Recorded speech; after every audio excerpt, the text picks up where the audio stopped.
Hola, buenas tardes. Somos el equipo número 1 del sexto B del turno vespertino del Colegio de Bachilleres Plantel Cancún 1. A continuación le vamos a presentar lo que es la corriente del pensamiento y su influencia en los siglos XX y XXI. Hermann Brentano fue un filósofo idealista austriaco que comúnmente se representaba por su oposición al criticismo kantiano. Este formuló su propio sistema filosófico que conocíamos o conocemos como metafísica penetrada de espíritu de teísmo y la escolástica católica. Comúnmente o principalmente el objetivo de su investigación era la psicología. Él se desarrollaba mucho en este ámbito y lo estudió más a fondo. Él, sin embargo, creó una doctrina idealista sobre la intencionalidad de los fenómenos psíquicos. Hermann Brentano fue un filósofo idealista austriaco que comúnmente se representaba por su oposición al criticismo kantiano. Este formuló su propio sistema filosófico que conocíamos o conocemos como metafísica penetrada de espíritu de teísmo y la escolástica católica. Comúnmente o principalmente el objetivo de su investigación era la psicología. Él se desarrollaba mucho en este ámbito y lo estudió más a fondo. Él, sin embargo, creó una doctrina idealista sobre la intencionalidad de los fenómenos psíquicos. Freud fue un médico neurólogo austriaco nacido en 1856. Es conocido como el padre del psicoanálisis, un método que tiene como objetivo el psicoanálisis freudiano. Es una teoría que intenta explicar el comportamiento de los seres humanos con base en el análisis de los conflictos sexuales que inconscientemente se originaron en la niñez. Su obra más aclamada es La interpretación de los sueños de 1900. En esta, Freud explica una manera de acceder a las partes de la mente que no somos capaces de controlar. Más adelante propuso una forma de operar de la mente dividida en tres etapas.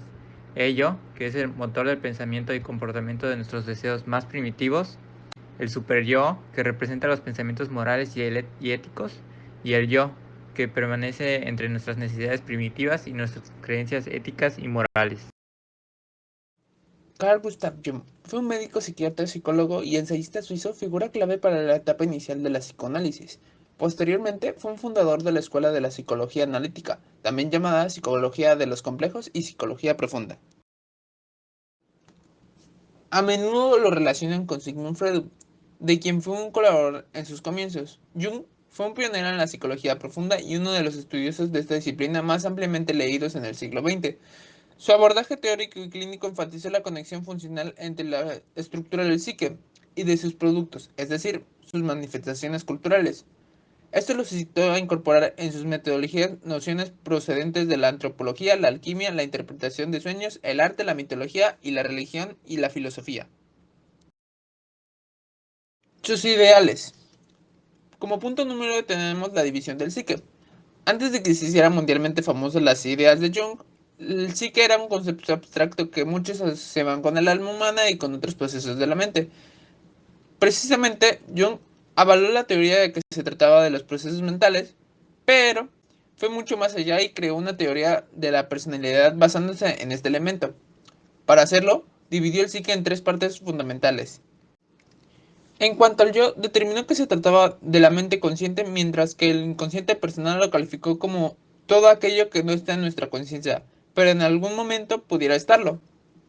Mientras tanto, definió el inconsciente colectivo, que es una especie de herencia psíquica que se produce en la raíz de las experiencias y vivencias de cada ser humano.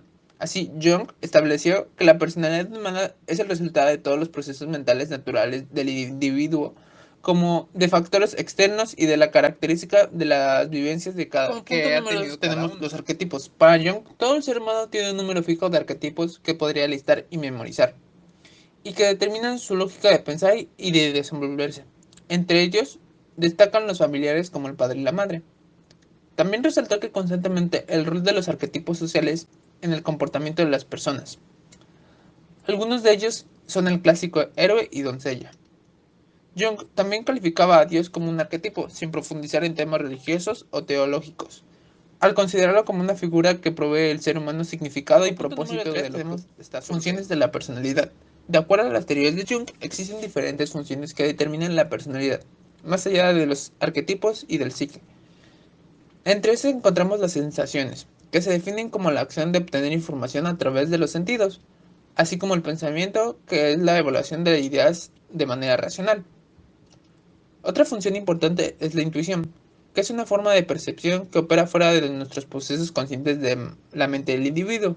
Y por último, está el sentimiento, que no es más que la respuesta emocional ante determinada información. Y esto es todo. Ya conocemos más sobre los soportes y las importancias de Jung para la psicología moderna. Su legado. De acuerdo con su postura, para captar cabalmente la estructura y la función del psiquismo, era vital que la psicología anexara el método experimental.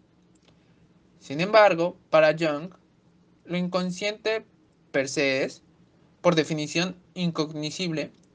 Lo consciente es necesariamente inconsciente, ironizaba. De acuerdo con todo esto, solo podría ser aprendido por el método de manifestaciones. Influencia. Los conceptos que quizás son más reconocidos de la psicología junguiana son los de introversión y extroversión, emanados de su teoría de los tipos psicológicos. Los más importantes son del MBTI, acrónimo en inglés, Myers-Briggs Type Indicator, inventario tipológico de Myers-Briggs, y la sociónica, además de las baterías de test de David Cagers. Jung cuenta con más de 18 obras completas, entre ellas se encuentra Psicología y Alquimia, Estudios Psiquiátricos, Investigaciones Experimentales, Psicogénesis de las Enfermedades Mentales, Freud y el Psicoanálisis, Símbolos de Transformación, Tipos Psicológicos, dos escritos sobre Psicología Analítica, la dinámica de la inconsciente, los arquetipos y lo inconsciente colectivo. El romanticismo y la filosofía del siglo XIX. Johann Fichte es una de las figuras más importantes de la filosofía alemana. Inicialmente considerado uno de los seguidores más talentosos de Kant, Fichte desarrolló su propio sistema de filosofía trascendental que es llamada como la doctrina del conocimiento científico. En 1797 aparecieron la primera y segunda introducciones de su doctrina de la ciencia, que refundiría y desarrollaría incansablemente en sucesivas ediciones. Su sistema filosófico abrió el llamado idealismo alemán y ejerció una notable influencia en Hegel. La búsqueda de un fundamento absoluto partieron del criticismo de Kant, pero superando los límites que imponía, la llevó a afirmar un yo absoluto, que a diferencia del kantiano no se conoce como representación, sino se autoconstituye en la apreciación intuitiva de sí mismo.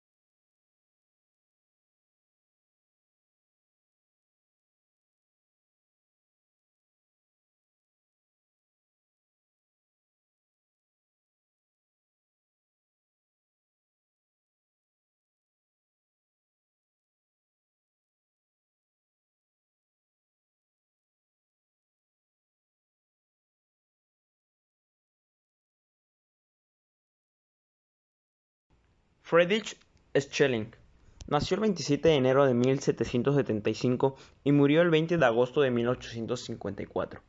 Fue un filósofo alemán, uno de los máximos exponentes del idealismo alemán. Si bien Schelling sigue a Kant y sobre todo a Fichte, es uno de los pensadores alemanes más originales de sus tiempos.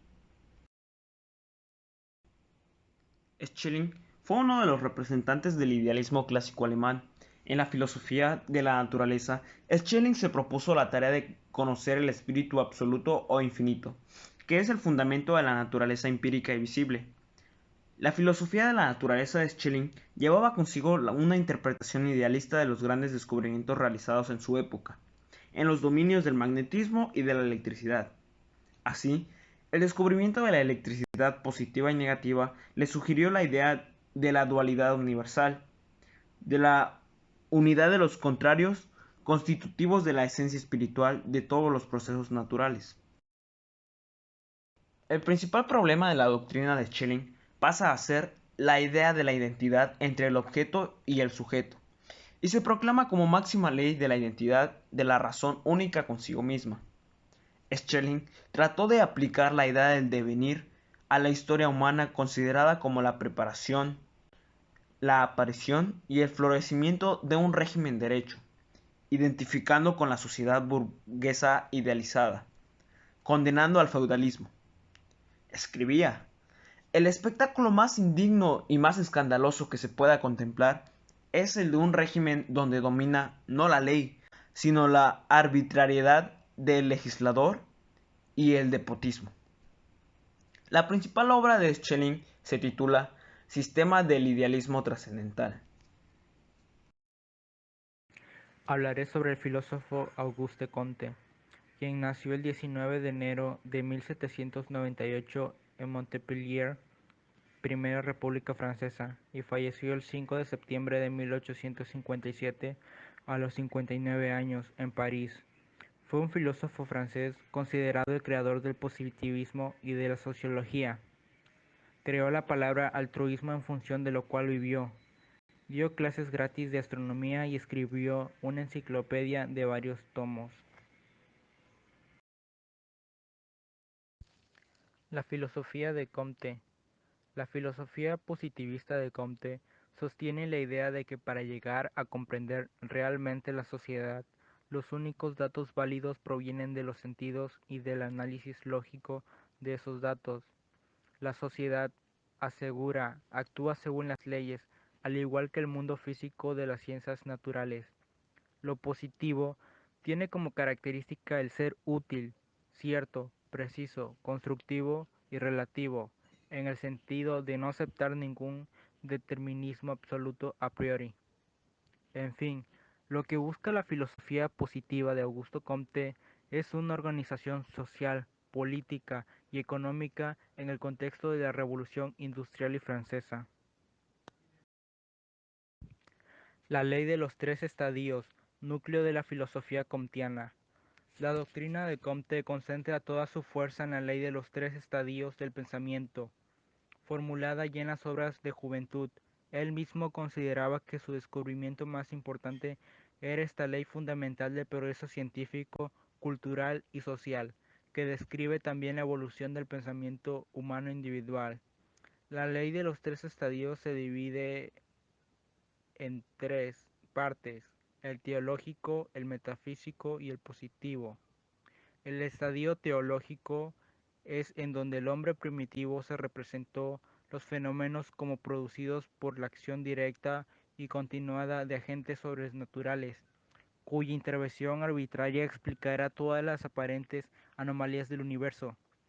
De ahí la necesidad de apelar a la magia, oraciones y sacrificios para someter estas fuerzas y obtener la curación de enfermedades, la lluvia y en definitiva todos los beneficios temporales. El, el estadio metafísico. En la explicación de los fenómenos naturales, las divinidades van siendo sustituidas por fuerzas o poderes inherentes a las cosas mismas. Surgen así las ideas de naturaleza, esencia, potencia activa, fuerzas vitales, causas finales, etc., que al principio se consideraban como instrumentos en manos de la divinidad. Y por último está el estadio positivo.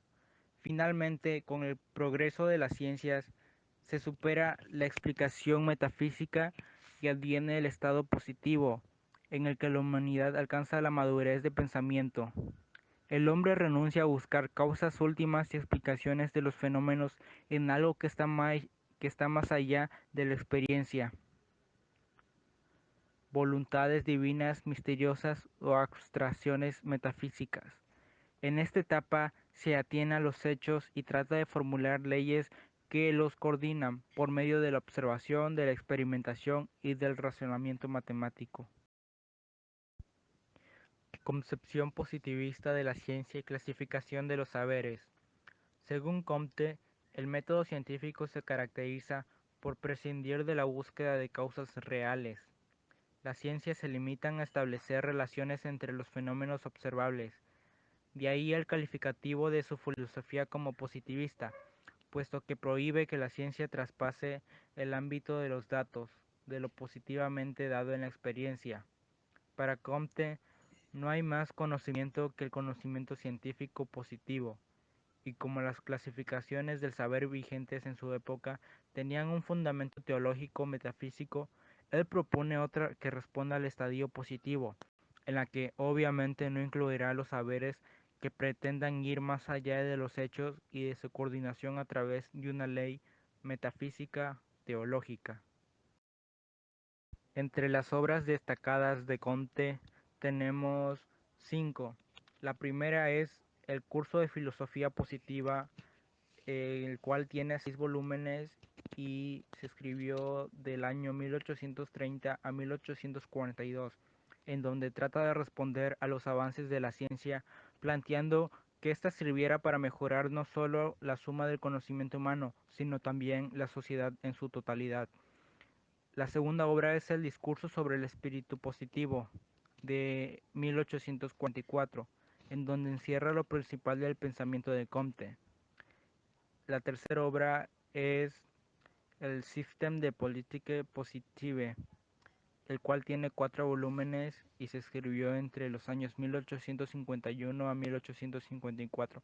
El cuarto es Catecismo Positivista, que salió en 1852, en el cual expone la religión universalmente. Y por último, el curso de Filosofía Positiva, de 1851, en el cual habla de la filosofía de la astronomía popular.